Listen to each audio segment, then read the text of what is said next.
Welcome back to Hot Air Town Hall CPAC 2014 coverage. Sitting with me right now, one of my good friends from the conservative movement, Lila Rise of Live Action Film.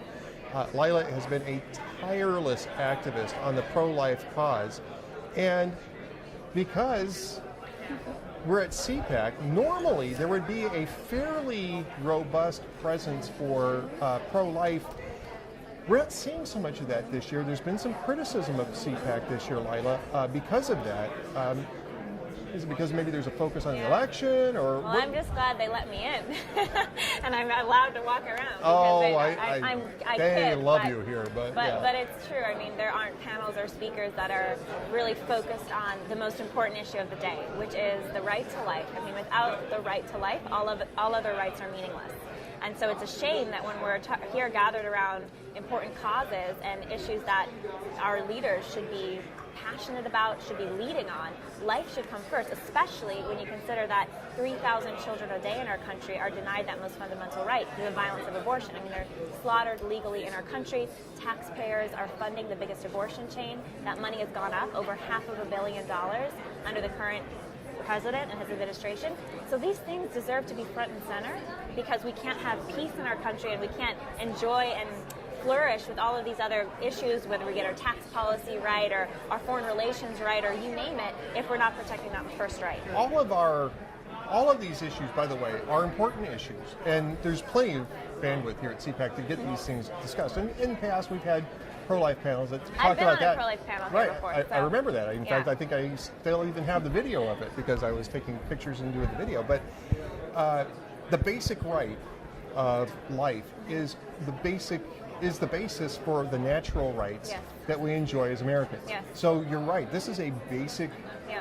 This is a core principle. It should be a core principle, and we were discussing this just before we went on the air here, not just of conservatives, but also of libertarians, because the entire idea behind personal liberty has to start with the fact that each life is valuable in and of itself, above that of the state, and more importantly, above that of other individuals.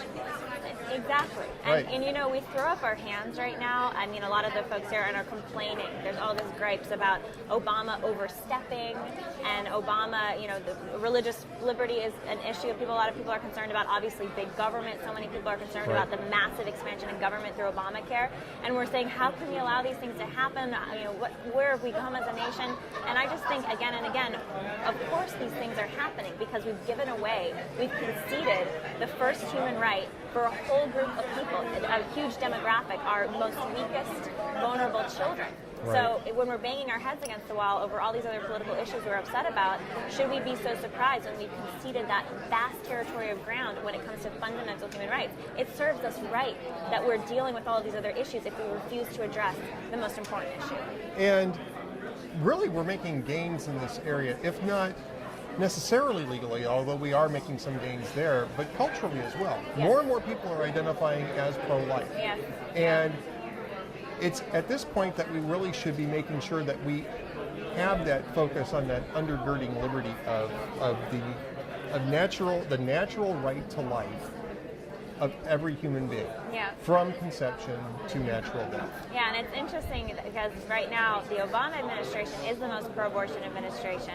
I mean, very few people on either side of the aisle increasingly like the administration, but even during this hostile time when they're so for abortion, I mean, he said that the first thing he'd do as president would be to sign the Freedom of Choice Act. I mean, that's what he said when he was campaigning, which would basically wipe out all pro-life legislation.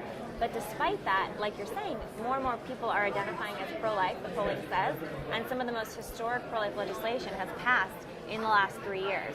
So we're seeing this wave of energy at the grassroots movement, and I hope CPAC, you know, recognizes that and more people become a part of that, because if we can get that right, everything else will follow, but first things first. I agree. Now, with that said, Live Action had lots of irons in the fire. You guys are still doing your undercover investigations. You can't say too much about that because we don't want to spoil the surprise. Surprise for us.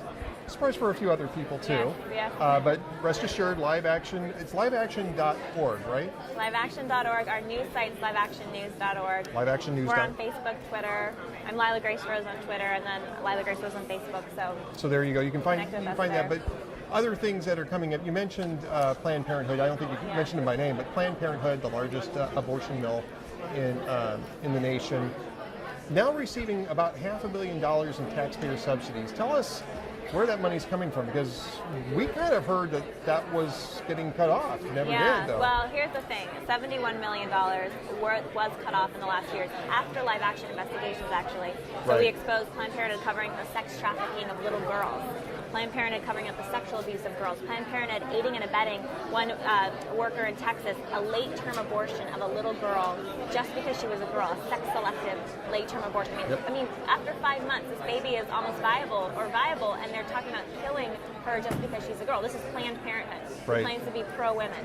So that money has been cut off at the state level. But meanwhile, Planned Parenthood's friend up in the White House, they have a revolving door practically to the White House, they are getting hundreds more millions from directly through different funds, whether it's Title X or other areas, Medicaid reimbursements, or they're going to be getting money through Obamacare. Another reason to be very wary of Obamacare, because there's a whole bunch of family planning partners written into the bill. Well, who are those partners, right? And Planned Parenthood, who is focused ruthlessly on abortion and on hormone drugs as the solution, birth control pills as the solution to problems in general, instead of real-world, holistic health for women. They don't do mammograms. They're not doing... Wait a minute, I heard that all this money was going into breast cancer screening, right? Yeah, instead, their money is going towards abortion and the drugs that can cause breast cancer. I mean, it's crazy. It's the biggest scam since the tobacco scam, saying that tobacco was somehow healthy, smoking tobacco. And the tobacco companies got together and came up with fake studies to try to trick the American public. I mean, it's even bigger than that because of the lives that it's taking. So all of that taking place, and Obama is just pumping more money, and now the tax dollars is up to over $500 million going to the biggest abortion chain in the country. It's insane. So once again, we're back to fiscal policy, right? We're back to fiscal conservatism. It's all interconnected. Right, it's all exactly. Interconnected. And if you care about the economy, if you care about our strength as a nation, when we can even lead when it comes to foreign affairs, when you care about even if you want to benefit whatever women's rights and women's empowerment, all of these things are interconnected, because if we don't protect the weakest one among us, we're going to get a lot of other things wrong, and that's what's happening. Exactly. Lila, I want to thank you for sitting down with us today, and we're looking forward to hearing what else you have to say, and not just here at CPAC, but liveaction.org, liveactionnews.org, and Lila Grace Rose on Twitter and Facebook. And we're going to keep an eye out for those investigations. All right, we'll be in touch. Keep you posted. We'll be back with more from CPAC 2014 from Hot Air Town Hall.